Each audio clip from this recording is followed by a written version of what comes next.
Non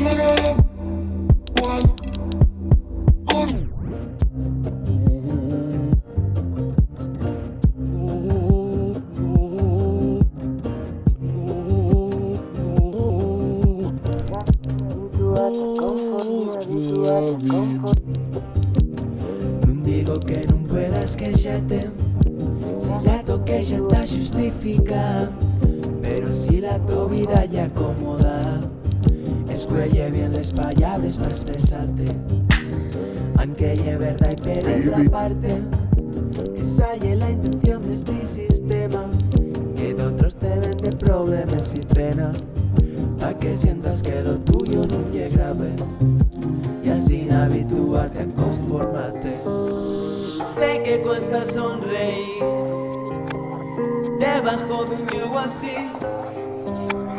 pero a mí un árbol me ha dicho que en mí ya nuestras piernas van a poder escapar cuando nos vengan a talar, aunque ni bajo del mar se escapa de la tormenta.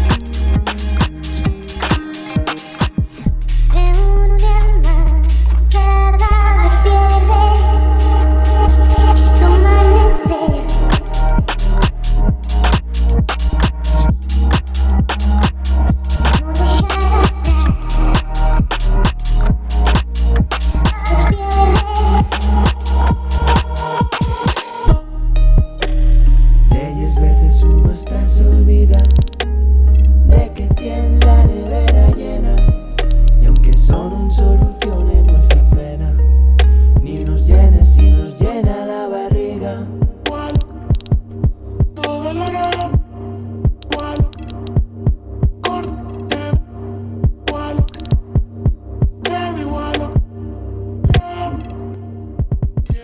Tenemos fuego.